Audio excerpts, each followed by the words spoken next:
Hey, welcome to another edition of Strategic Moves with Lou and Mike Hendren, a licensed real estate agent in Wichita Falls, Texas, with Strategic Realty. And seated next to me is Lou Italis, the owner-broker of Strategic Realty here in Wichita Falls. Hey. Also got offices in Pilot Point and a little bit of reach in other parts of the... Anywhere in the state of Texas. Yeah, this little universe we call Texas, a little mini planet we call Texas. Feels like a mini planet for sure. Anyway, how's your week been? Oh, it's been very stuffy. In more ways than one. It's been busy too, I tell you. Yeah, it's been busy, and then I can't get the nose to stop running. My whole week has just sort of run together. Like it's like I every day felt like Monday starting all over again. It was almost like Groundhog Day. You know, wake up every morning and Groundhog Day all over again. So a couple things to talk about today for sure. Mortgage interest rates. Yep. You know, we're hovering. Hovering. Most everybody's right around the 5% mark or a little bit above the 5% mark. I was looking here, 30-year fixed average 5.48%. That's just up. The screen just updated on me here. 15-year fixed at 4.74. And then I don't know anybody that's doing an ARM right now. I haven't talked to anybody that wants one, but for what it's worth, 5.1 is a 3.87. That's what they're saying. I mean, seriously, right now, what would persuade anybody to go into an ARM right now? Nothing. That's what.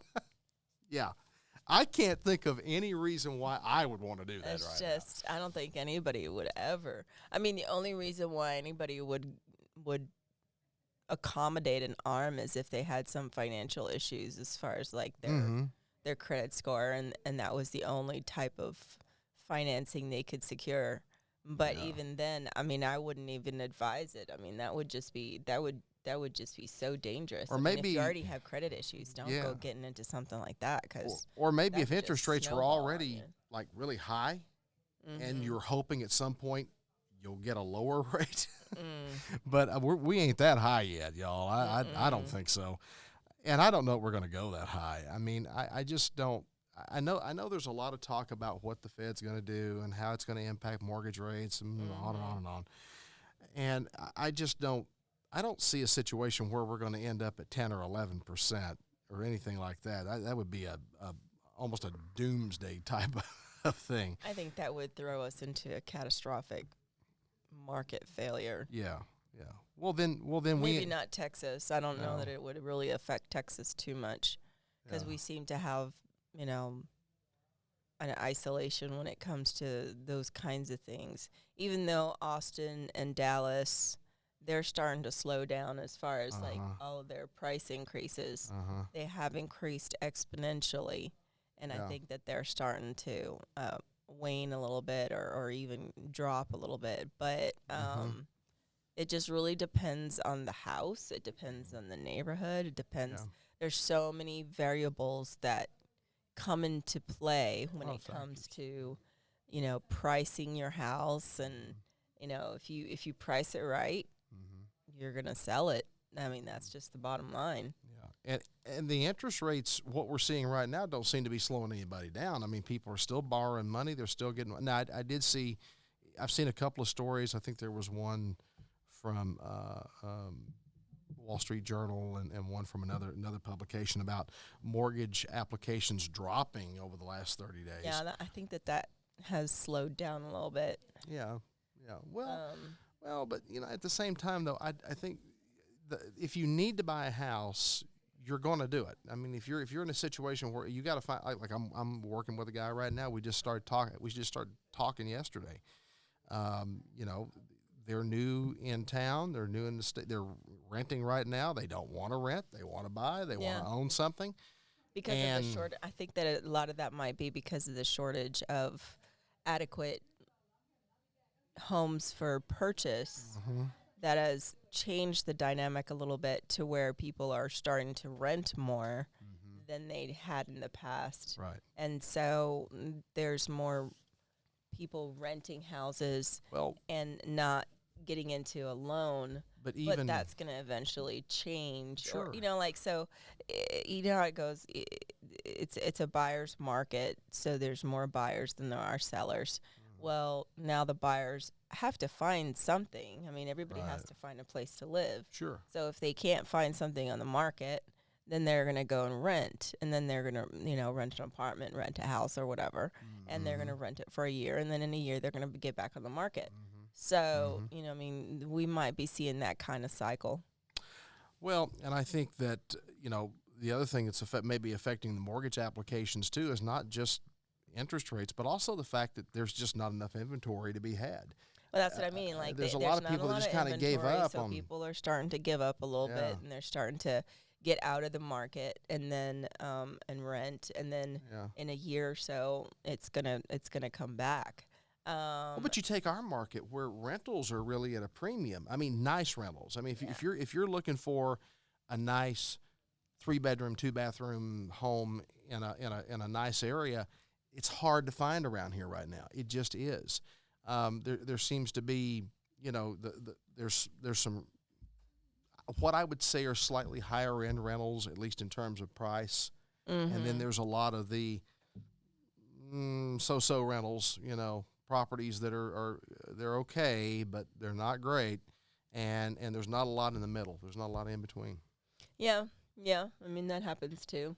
I have a lot of, I don't have a lot of rentals right now. I mean, I do have a lot of properties that I'm managing, but I don't have a lot of available places. Right now we only have 2. And we had 4 at the beginning of the week, and now we only have 2. So I'm assuming that those 2 are going to be gone probably by this weekend. Probably. I mean, it's just so fast how they just go, and you barely get it on the market for a second and it's gone. Yeah. So, I mean, that's just. Well, we've seen that with listings houses for sale. You don't even get the sign out. And the phone's ringing. You got 4 or 5 agents calling you going, can I show it today? It's like, can we let the floor dry first? I mean, come on, we just mopped. Or you put it in MLS that they don't want to show it until next week, and everybody's like, oh, can we make an exception? And you're like, no. The owner doesn't want to do that. Yeah, it's a situation that we've been dealing with for a while now, where we're just we don't have enough houses available to sell. Rentals are at a premium. The market is still, I would characterize the market as still pretty hot, wouldn't you? It is. Yeah, it is, without a doubt. Yeah, and you got to look at it from the perspective. I think with the mortgage rates, you got to look at it from the perspective of, look, the 2 point whatever, 3 point whatever interest rates, those weren't going to last forever. And I think we all knew that. Everybody should have known that that was a really, people getting 2.125 interest rates. I mean, that was crazy low, comparatively speaking. It was definitely highway robbery. I walk out of a bank with 3.75% and thought I was robbing the bank, and and 6 months later, somebody I know is getting 2.85, and I'm like, well, wait a minute. I bought too early, and then it kept going down a little bit more. And it really, I kept telling myself and telling other people, this isn't going to last. This is a honeymoon right here. I mean, we're enjoying a honeymoon here. This is not going to go on forever. At some point, it has to go back up again. And it did. It has. It will. Inflation. I don't think that's going to change anybody's desire to buy a house. I think it's just going to change their ability to buy a higher end or higher priced house. Well, and it does, at some point, does it not force some of the price? Well, as you've already said, we've already seen it in some of the bigger markets, and we're probably seeing a little bit of it here, where the aggressive pricing is not as aggressive as it was. Right. Putting a $200,000 number on a $170,000 house may not be as common. Or expecting that it's going to be able to sell. Well, I don't know. I mean, it's so dynamic. It is. There's a lot of cogs in the wheel. Yeah, I mean, you could list a house for $170,000 and wind up selling it for $220,000. Sure can. And vice versa. You can list it for $170,000 and wind up selling it for $150,000. So I mean, there's just so many variables to take into consideration. I mean, it just really depends on who's out there looking for a house to buy and what they're willing to spend. Very much. And that's ultimately what determines market value, is what somebody's willing to spend for something. Well, of course, the topic, this is not really, it's not directly connected to real estate, but it is indirectly connected to everything, and that's fuel prices right now. This is what everybody's talking about, is the price of gas and diesel. Thankfully enough, it's kind of stagnated so far, right? Like, well, is that still $3.99? It's still, well, there's a lot of places here that we are, but for the first time ever, on Friday, May the 20th, for the first time ever, the national average price of gasoline was over $4 a gallon in all 50 states. Wow. That's the first time we've ever seen that happen. That did not happen in 2008 either, when we had the big run-up. California. Did it go beyond $4? Well, we went, our high point here in 2008 was about $4.15, $4.20. Yeah, I could have swore that we were up there. We might have been a little higher than that, but I think I was paying $4.15, $4.20, $4.25. Now, right now, the average price on the West Coast is about $6 a gallon. You go up to places like Alaska, it's pushing $8 a gallon, I think. Which, that boggles my mind.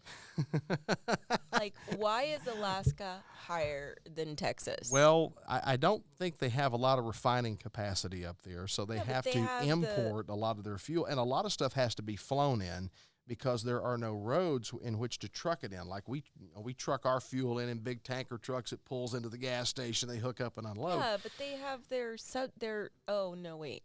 They have a pipeline, pipeline. That's the casino stuff, right? That's the casino money. What's that? The residents of the state of Alaska get that. No, they get pipeline money. Well, yeah, the Alaskan pipeline. Everyone who I think you have to live there for like a year. Yeah. And then once you've been a resident for I think it's 12 consecutive months, then you're eligible to get a percentage of the pipeline revenues. And that's an arrangement that's been in place for decades up there. So everybody can get some of the pipeline money. Exactly, but that's what I mean. It's like, I don't know why, if they get these pipeline subsidies, why is their gas so freaking expensive? Well, again, I think it has to do with a lack of refining capacity there, and then also you have to import product from the continental U.S. and it has to be flown. And there's some areas where it's really expensive because it has to be flown in, and it's much more expensive to transport it by air than it is by ground. They're remote. Mm-hmm. Yeah, they're so remote. There's no roads. I mean, the only way in or out is air. I will never live in Alaska. But these fuel prices ultimately do have an impact on everything, because it affects people's travel plans. That people are going to cancel vacations this summer because fuel prices are too high. You got the big motor home. If it's going to cost you $7 a gallon to put diesel in that tank, you're getting 6.5 miles to the gallon in your big diesel pusher. You're not going to drive that thing halfway across the country. In all likelihood, you're not. So a lot of things are going to start to feel the pressures of the high fuel prices. I think where it impacts.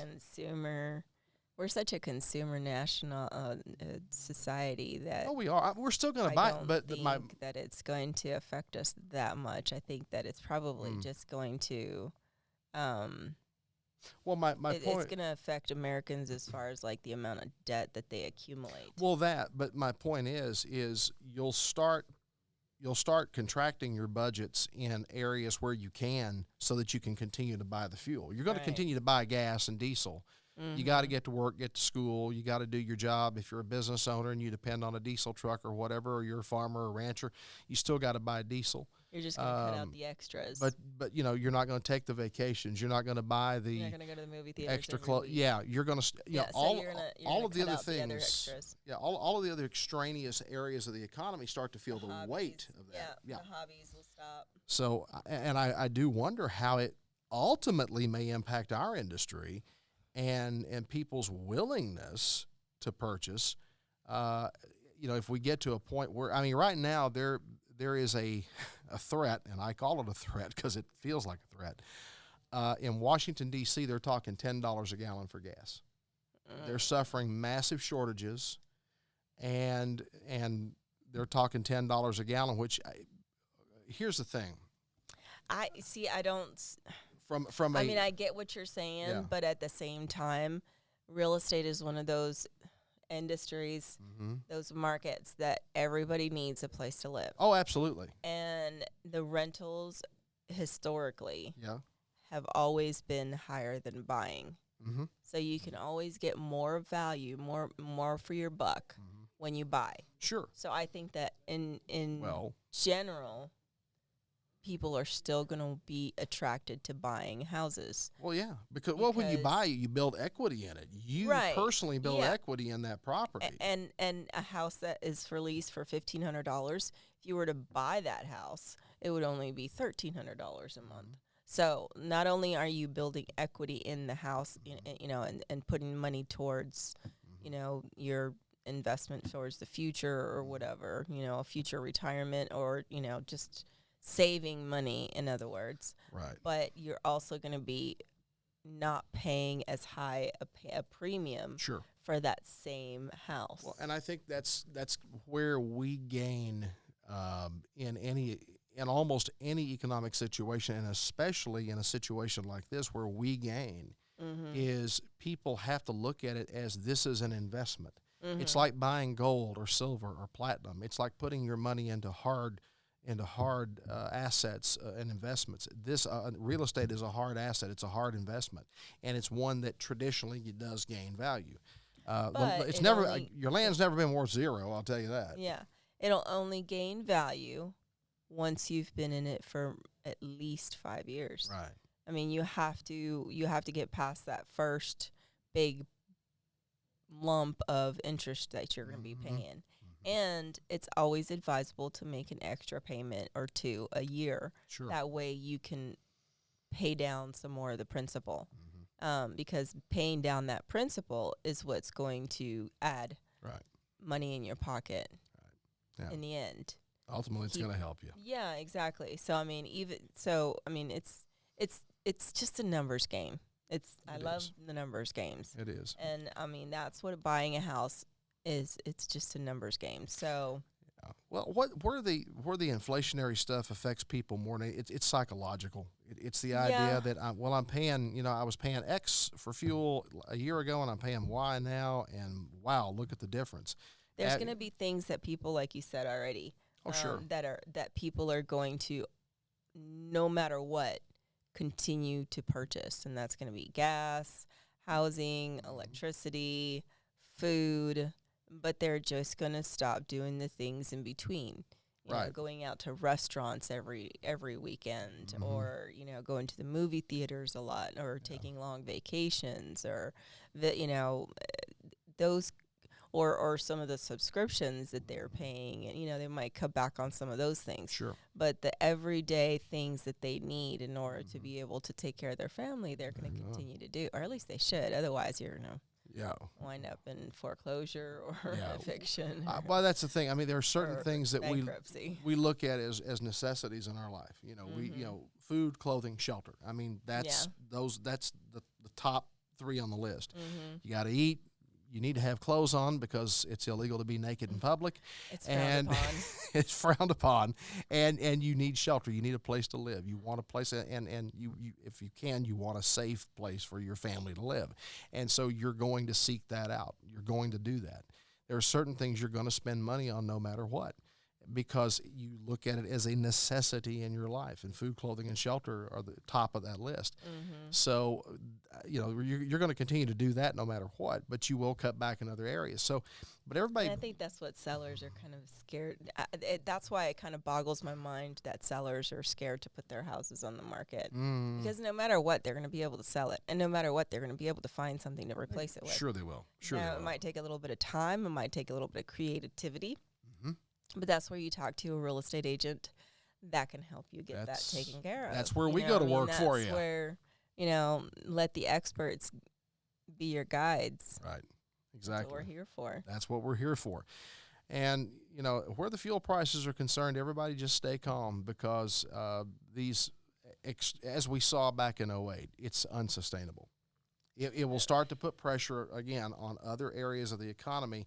and those things, certain things will start to depress a little bit, and that will bring the price down. I think everybody just needs to stop watching the news. Stop watching the news. Just Well, as a student of economics, let me tell you this. Market fundamentals are market fundamentals are market fundamentals. yeah. They don't change. It doesn't matter what anybody tries to do. It doesn't matter how anyone tries to manipulate it.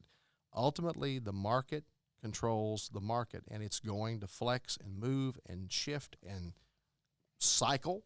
Yeah. And frankly, the less certain entities try to mess with it, the faster it corrects itself. Just let it do its thing, and it will. It will correct itself. You can look at history and see it does. It really does. But the more we try to manipulate it, sometimes the worse we make it. So Yeah, I mean, right now it ain't broke, so I don't know why people keep trying to fix it. Exactly. There's nothing here that's so broken it ain't going to heal itself. I'll tell you that. So everybody just stay calm. This too shall pass. It will correct itself. It may take 6 months or a year, but it will. Yeah. It will do so. So if you're looking to buy a home or sell a home, you need to consult with a real estate professional. There's a lot of steps in this process, a lot of things that have to be done, a lot of I's to dot and T's to cross. I know that sounds cliche. We say it so much, but it's true. And rather than trying to navigate this thing by yourself, and potentially miss something or leave money on the table or price your home way too high or way too low or pay too much or not get what you're really looking for, hire a real estate professional like me, and we'll help you through it. I mean, that's what we do. That's what we do. Indeed. And it's going to make your life easier. It's going to save you time. And that's another thing too. And we've talked about this a little bit before, but what is your time worth?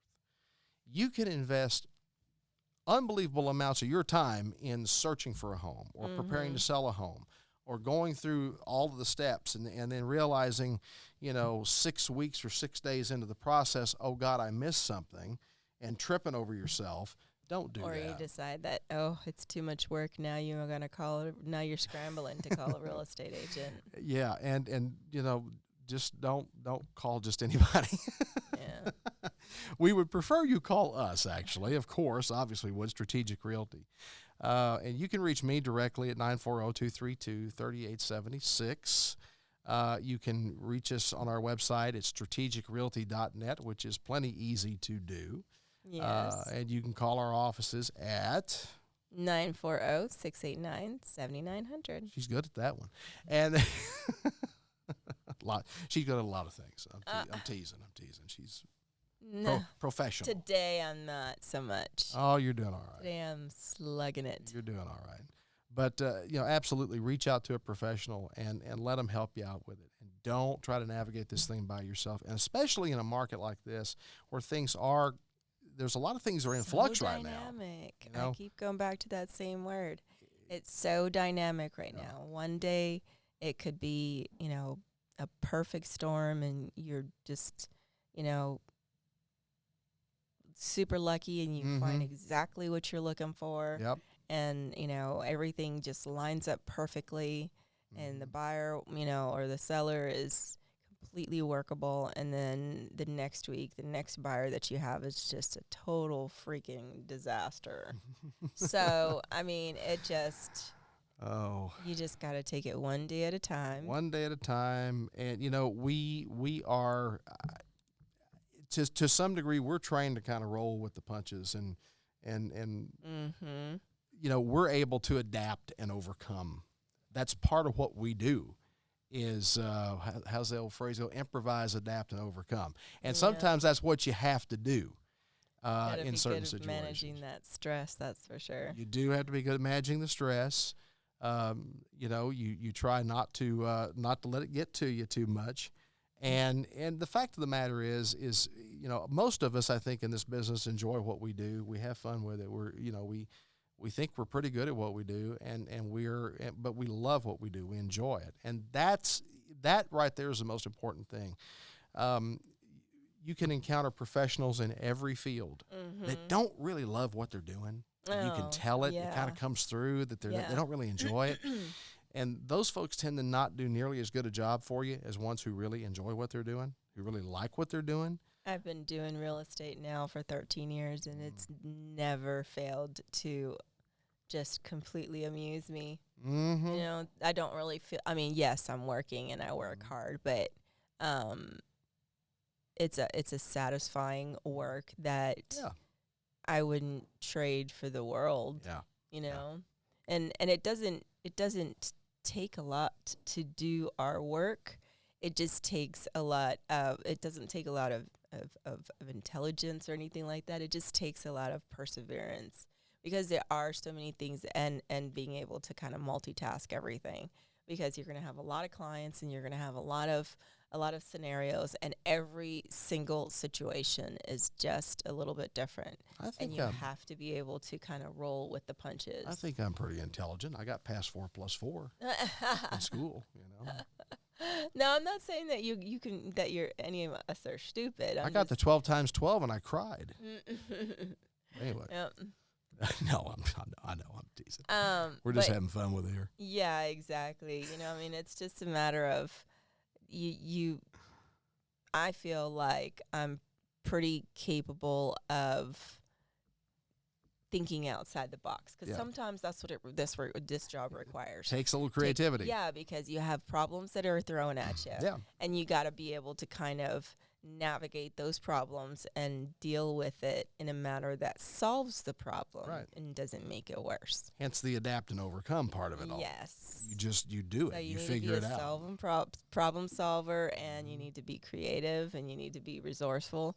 And those kinds of things come kind of easy to me. Yeah. And enjoy the job. It makes my job enjoyable. It does.